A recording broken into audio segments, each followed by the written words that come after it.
500 रुपियाँ पैसाको लागि मैले के गरेँ त आज साथीहरु। सेवा नमस्ते, तपाईहरुलाई फेरि मेरो मिनी ब्लगमा स्वागत गर्दछु है। यतिखेर चाहिँ भिडियोहरु अपलोड गर्न पाएको छैन, यति धेरै कामले बिजी छु कि साथीहरु मोबाइल छुन पाएको छैन।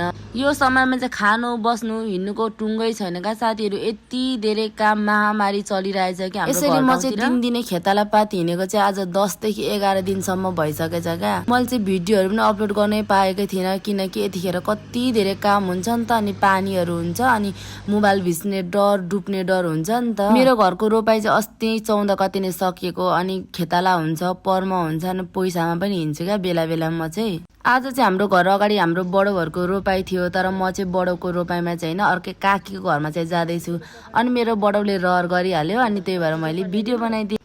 एक दुईवटा फोटो पनि खिच्देऊ न भन्नुभयो, अनि मैले फोटो पनि खिच्देऊ उहाँहरूको।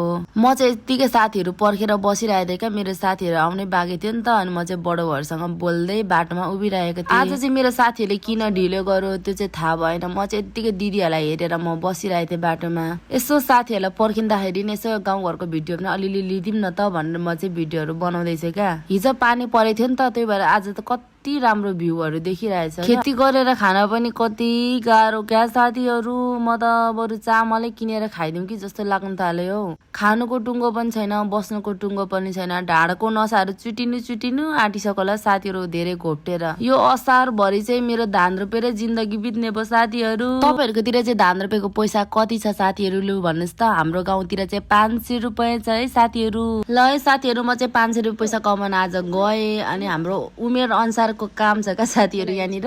हाम्रो भान्जाले चाहिँ बिउ बोक्ने काम दिनुभएको रहेछ आमाले, अनि त्यही भएर भान्जाले चाहिँ बिउ खुरुखुरु बोक्दै हुनुहुन्छ। यतिखेर चाहिँ आफ्नो आफ्नो उमेर अनुसारको काम रहेछ, भान्जाको काम चाहिँ बिउ छर्ने काम रहेछ। आजको मेलो चाहिँ यस प्रकारको रहेको छ। खेताला भने पाइएन, यतिखेर सबैजना प्याक भइसक्नु भएको रहेछ। हामी चाहिँ 3-4 जना मात्र छौँ, मेलो भने टर्ने छ। मलाई विरक्त लाग्यो, मलाई रिङ्गटा चल्यो साथीहरू भर्खरै। ल अलिकति भिडियो त लिइदिनु पर्यो साथीहरू, म चाहिँ अलिकति रोपेर भिडियो बनाउँदैछु क्या, अनि भिडियो गर्ने मान्छे पनि छैन, अनि त्यही भएर मैले अलिअलि देखाउँदैछु तपाईँहरूको लागि। यो समयमा चाहिँ अनुहार र हात खुट्टाको गतिविधि केही छैन साथीहरू, म त काली काली मान्छे निलो भइसके धान रोप्दा रोप्दा। आजको खाजा चाहिँ यस प्रकारको छ। चाउचाउ माथि भुजा, भुजा माथि नुन खोर्सानी प्याज काटाकुटुक रहेको छ। ढाडको नसाहरू पनि कहिले छोटो कहिले लामो भइरहेछ। यतिखेर बर्खामा चाहिँ ढाडको नसाहरू तन्केर अलिक लामो लामो हुन्छ। डर के आगे जिते भनेर हामी चाहिँ माउन्टेन ड्युसँग चाहिँ चाउचाउ भुजा खान्छौँ। अब खाजा खाएपछि त अब ढाडलाई एकछिन तनक्क पारेर त हामी मेलोतिर जानुपर्ने हुन्छ, नत्र त मेलै सकिँदैन का, धेरै टाइम लाग्छ नि त भरे फेरि। कुनै कुनै बेलामा चाहिँ क्या मैले किन 500 रुपियाँको लोभ गरेछु, किन मैले ल खेताला भनेछु जस्तै लाग्छ क्या।